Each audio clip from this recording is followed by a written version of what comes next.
Australia के Tasmania island के एक बीच पर करीब 150 किलर वेल्स अचानक से दिखाई दी। इनमें से कुछ मर चुकी थीं, जबकि बाकी इतनी घबराई हुई थीं कि उन्हें धकेलने पर भी वे पानी में वापस जाने से डर रही थीं। लेकिन ये वही किलर वेल्स हैं जो समुद्र की 1 किलोमीटर गहराई में राज करती हैं। इनका डर इतना होता है कि इनके आसपास कोई दूसरा समुद्री जीव आने की हिम्मत नहीं करता।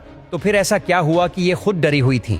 इसके कुछ ही समय बाद भारत के ओडिशा राज्य के कई समुद्र तटों पर एक साथ 7 लाख से ज्यादा कछुए दिखाई दिए। हैरानी की बात यह थी कि ये वही ऑलिव रिडले कछुए थे जो सामान्यतः मैक्सिको के पास समुद्र की करीब 150 मीटर गहराई में रहते हैं। तो फिर इन्होंने करीब 9000 किलोमीटर का सफर तय करके ओडिशा का रुख क्यों किया? ऐसे ही केरल के समुद्री तटों पर भी हजारों मछलियां आकर दम तोड़ देती हैं। वे वापस समुद्र में जाने की कोशिश तक नहीं करती। और आपने वो वायरल वीडियो तो जरूर देखा होगा जिसमें मैक्सिको के एक बीच पर एक अजीबोगरीब मछली देखी गई थी। 6 मीटर लंबी उस मछली का शरीर रबर जैसा था और उसकी चमकती हुई स्किन किसी एलियन जैसी लग रही थी। ये कोई सामान्य मछली नहीं बल्कि ओर फिश थी, एक डीप सी क्रिएचर जो आमतौर पर कभी सतह पर नहीं आता। लेकिन अब दुनिया भर में समुद्र के तटों पर ओर फिश की लाशें पाई जा रही हैं। प्राचीन मान्यताओं के अनुसार जब ओर फिश समुद्र की सतह पर आती है तो ये एक बड़ी प्राकृतिक आपदा का संकेत होता है। तो सवाल ये है, क्या इसके पीछे कोई समुद्री दैत्य जैसे कि लेवायथन का हाथ है? लेवायथन एक पौराणिक समुद्री राक्षस जिसके बारे में कहा जाता है कि ये बरमूडा ट्रायंगल में सैकड़ों जहाजों को निगल चुका है और हजारों लोगों की जान ले चुका है। और अगर ये अब सतह पर आ गया है तो तबाही निश्चित है। या फिर बात कुछ और है, क्या हमारी धरती पर कोई ऐसा खतरा मंडरा रहा है जो पूरी मानव सभ्यता को मिटा सकता है?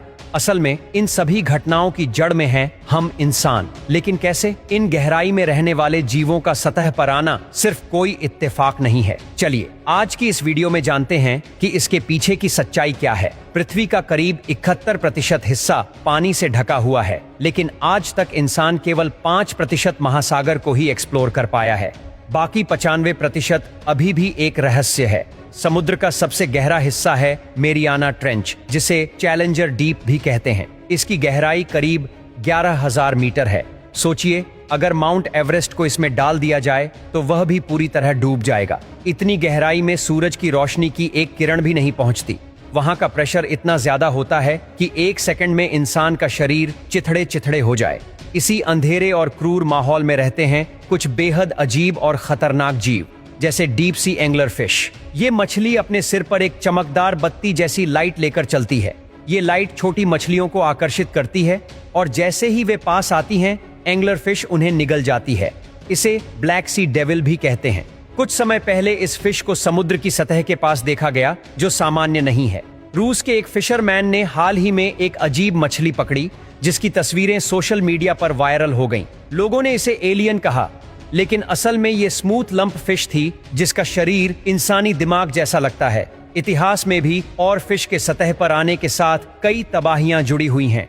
15वीं सदी में ग्रीनलैंड और आइसलैंड के नाविकों ने समुद्र तट पर एक चमकदार बड़ी मछली देखी और उसके कुछ ही दिनों बाद समुद्री तूफान आया जिसने हजारों लोगों की जान ले ली। 1855 में जापान में चमकदार ओर फिशेस दिखीं और कुछ दिनों बाद एक भयानक भूकंप ने तबाही मचा दी।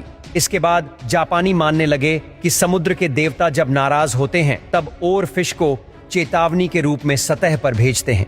2011 में भी जापान के तटों पर ओर फिश की लाशें मिली और फिर आया 11 मार्च का दिन जब जापान में भयंकर सुनामी आई। इस आपदा में 20,000 लोग मारे गए, 10 लाख लोग बेघर हुए और 230 अरब डॉलर का नुकसान हुआ। उस वक्त भी मैक्सिको से लेकर जापान तक कई देशों में समुद्र तटों पर और फिश देखी गई थी।